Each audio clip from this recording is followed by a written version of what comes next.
Welcome back. It's a beautiful rainy day today. I love rainy days. So glad you're here. So today my high school kids have exams, or actually this is exam week. It was supposed to be last week, but because of the snow it got changed. Kind of excited. My daughter has 2 exams with about an hour between, and she asked me to go to lunch with her, so I'm behind all these other parents in line waiting to pick her up. Can't wait to have lunch with the girl. Good choice for lunch. Hi, Kelsey. Hello. So you got a Chick-fil-A sandwich. You got a Chick-fil-A sandwich. Well, I got a kid's meal. Let's see what we have in here. Fries. It's so small. It's little. Or itty bitty teeny tiny nuggets, but they're so good. And the sauce to go with it. Anything else? Oh yeah, the fries. Alright, so when my kids were little, they rarely wanted the prizes, but Chick-fil-A is kind of cool. They'll give you a little ice cream cone if you trade in the prize. They do it for the kids. I wonder if they'll do it for me. I think I'm gonna ask. So, it was a success. Alright, we got ice cream and Coke Zero. 2 of my favorite things together. Okay, this is like the coolest thing. Is it going? I've never seen this before. You come to throw your trash away and look. It opens up by itself. Look at that. Wait, what is it? And not only that, once enough goes in there, there's a trash compactor and it pushes it down. Oh, so that is awesome. Okay, that's cool. It good. All right, so now that we had some lunch, we've got to go get some lunch for our snake. Let's see if they have any mice. I think they do. Looks yummy. I love animals. This is such a fun store. It's so fun. Is he alive? Oh, you're so cute. Hi. Aw. You want to come home with us, don't you? No, you want to hang with your friends. Okay, we'll let you stay then. What are you doing back there, little guy? What are you doing? You look stuck. Are you stuck? Oh my goodness, look at this back here.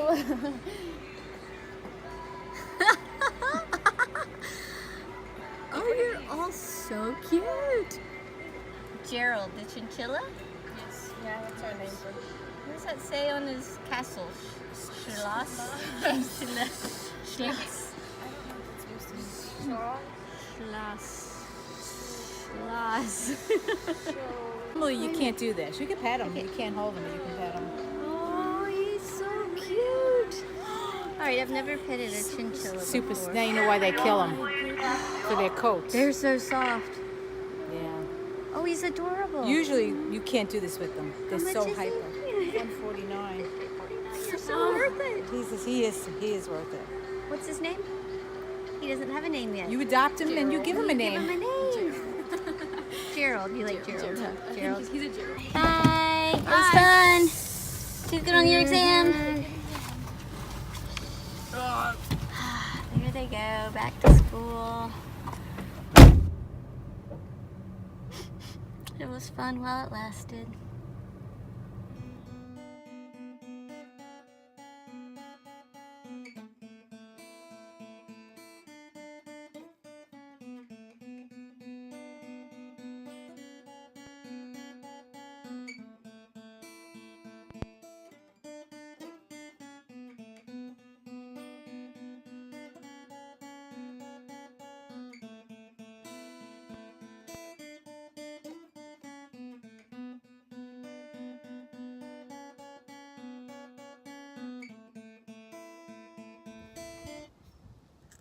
So today, I kind of want to talk about forgiveness. Not so much forgiving other people. We'll talk about that another day, but forgiving yourself. You know, sometimes we do things that we regret in life. Sometimes we make mistakes, hurt other people, make situations more difficult by our choices, and we regret them. Sometimes it's hard to get past what we've done. An example for me, and this stuck with me for a very, very long time. When I was in high school, I grew up in the foothills of the mountains, so we got quite a bit of snow every year. 8 inches, 12 inches, that was pretty normal. And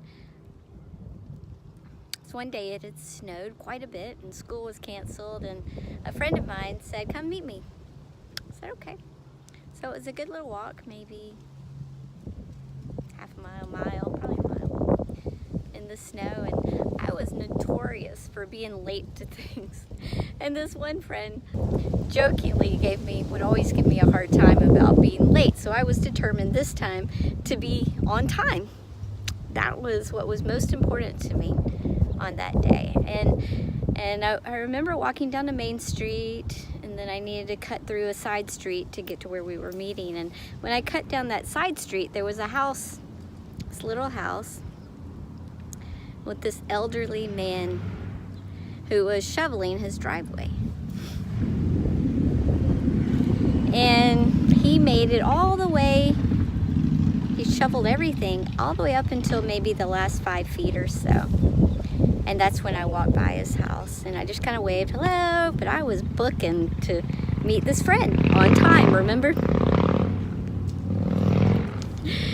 And as I passed this elderly man, he ever so sweetly asked, "Would you please finish shoveling my driveway for me? I'm just too tired and I can't do it."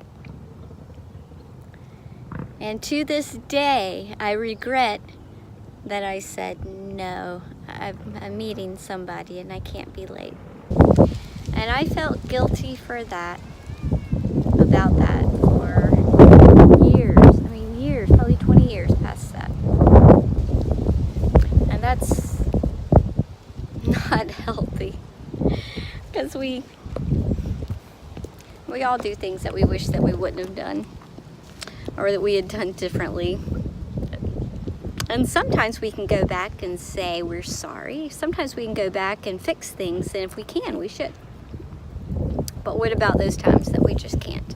I can't go back in time now and fix that encounter. But I think that, strange as it sounds, that encounter when I was a teenager was one of many things that helped shape who I am now. And that was a bad thing, but it's been used for a good purpose. It reminded me that I don't want to be that person again, even though I do from time to time still mess up, of course. So what are some things in your life that you haven't let go, that maybe have been eating you up and paralyzing you from moving forward in life, from being the person that you should be because you're afraid to try something over again, or you're afraid that somebody you weren't so nice to won't ever want to be your friend again, or it could be a number of things. But whatever it is, turn it into something good. Forgive yourself for messing up, and get rid of that guilt and shame that's been weighing you down. Give yourself room to grow. Give yourself grace.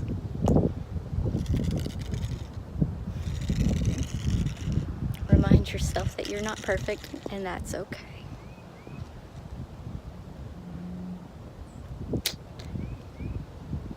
And pray.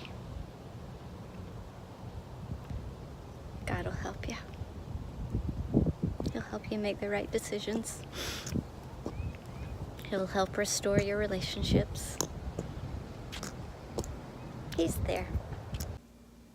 Thanks for coming back today. It was great having you. Come back tomorrow.